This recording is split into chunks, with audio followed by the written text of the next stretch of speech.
근데 이렇게 앞으로 어떻게 하라는 얘기를 듣고 사례가 어떻게 진행이 되고 앞으로 어떻게 해야 되는지 얘기를 들었는데, 그래도 내가 당장 지금부터 무엇을 해야 될지는 아마 감이 안 오실 거예요. 그래서 제가 지금부터 부동산 처방전을, 제 나름의 처방전을 알려드리도록 하겠습니다. 얼마 전에 지난주에도 9.13 대책이 발표됐죠.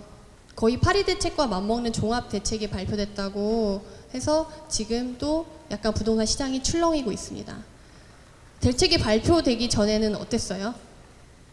8월 달에 거래하려고 부동산을 나가보면 어땠던가요? 사장님들이 쳐다도 안 보죠. 매물 없다고 하고. 그리고 일주일 뒤에 가보면 1억이 올라 있어요. 그런 시장이었는데 지금 지난주에 정책이 발표되고 나니까 갑자기 또 조용해졌거든요. 주말 사이에 집을 보러 오는 사람이 줄고 부동산에 문의는 많이 있는데 정작 거래는 잘 안 됐다는 거예요. 그 전에 정책이 발표되기 전에는 매물 하나가 나오기에 무섭게 막 거래가 되곤 했었거든요.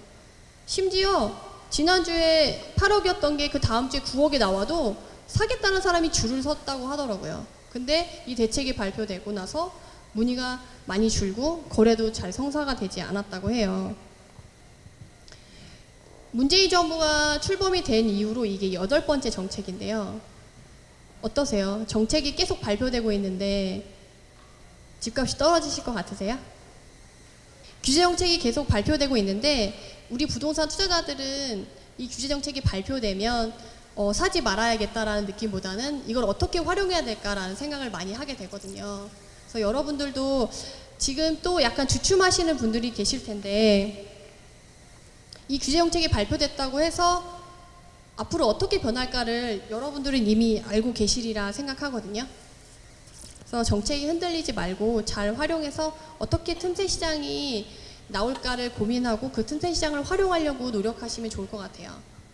파리 대책이 발표되고 나서 비조정지역과 조정지역으로 나뉘게 됐는데 비조정지역의 풍선효과가 발표가 됐죠. 지금 9.13 대책이 발표되고 나서 나타날 수 있는 틈새 시장과 풍선효과는 뭐가 있을까요? 지금 전세 대출이 막힌 게 가장 큰 이슈죠. 그리고 임대사업자 대출을 막은 게 또 하나의 큰 이슈인데요. 이 전세자금 대출을 막혔다고 한 게 사실 전세자금 대출이 이제 아예 안 해주겠다는 게 아니거든요. 나라가 세워주는 보증을 안 서주겠다는 거지 사적으로 드는 서울보증보험 같은 데서는 아직도 활용을 할 수가 있거든요.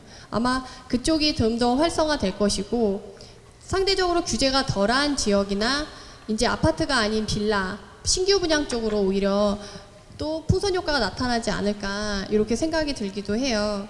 그래서 그리고 이 세금을 잘 활용해서 투자를 해야지 보통 수익이 1억 정도 나도 지금 정책으로 아무런 대비 없이 하게 되면 5천만 원, 6천만 원을 세금으로 내고 본인이 가져가는 건 3천만 원, 4천만 원밖에 안 되거든요. 그래서 이 규제 정책이 발표됐을 때 세금을 어떻게 활용해야 될지 공부를 하셔야 되는데요. 아까 방법을 알려 여기 오셨다고 했는데 오늘 이 짧은 시간에 그 세금의 강의를 다 해드리고 거기에서 틈새를 어떻게 활용하시라고 자세하게 말씀을 못 드리겠지만 그 지역 그 규제 정책이 발표돼서 흔들리지 않을 마음을 오늘 알려드리기 위해서 왔기 때문에 그 정도만 가지고 가셔도 괜찮지 않을까 싶습니다. 규제 정책이 우리가 처음 시작된 게 파리 정책이죠. 파리 대책이 발표되고 투기 지역이 어떻게 됐나요? 많이 상승을 했죠. 어떻게 그 지역들이 움직였는지 지금 알아볼 텐데요. 파리 대책이 발표되고 투기 지역이 12개, 투기 과열 지구가 27개가 지정이 됐었어요.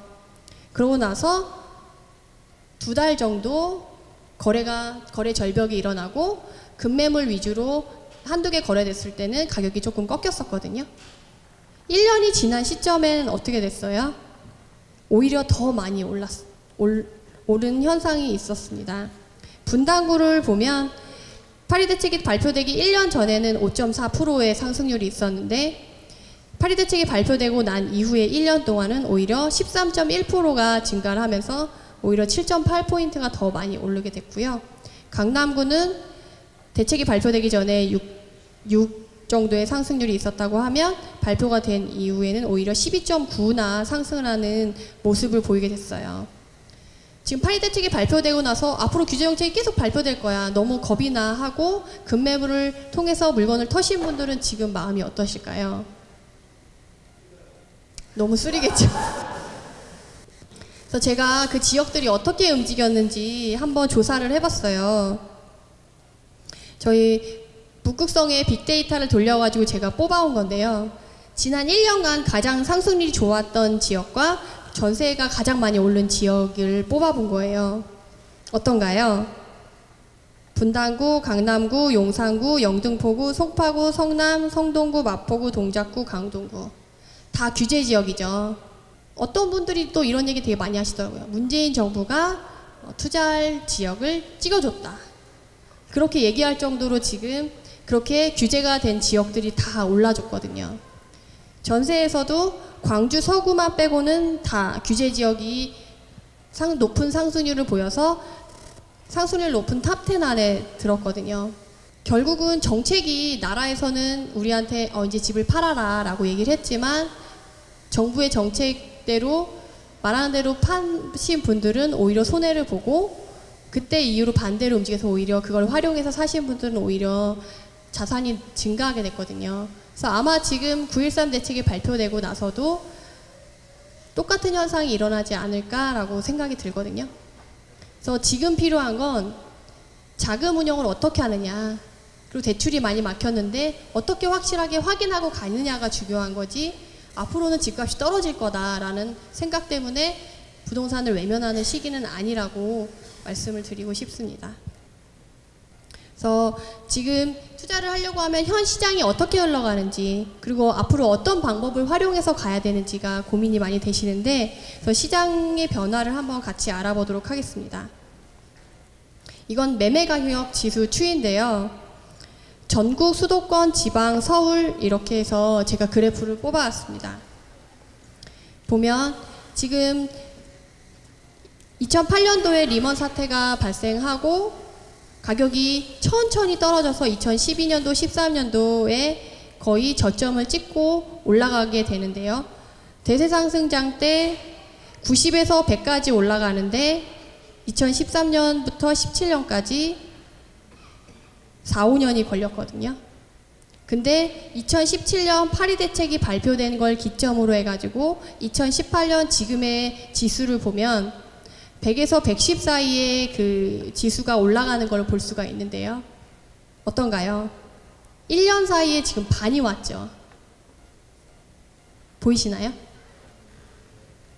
13년도, 14년도에 저점을 찍고 17년도 돼서야 4, 5년이 지나서 매매 가격 지수가 10이 증가를 했는데, 최근에는 오히려 규제 정책을 발표하고 나서 더 빠른 속도로 1년 안에 반 이상이 올라간 걸 확인할 수가 있어요. 결국 시장이 그대로 흘러가게끔 냅뒀으면 천천히 조금씩 올라갔을 텐데, 규제 정책을 하면서 오히려 상승률이 더 좋아지고 단기간 내 시세가 빠르게 상승했다는 것을 확인해 볼 수가 있어요. 그래서 지금 시장에 이렇게 흘러가고 있구나라는 것을 확인하시면 좋을 것 같습니다.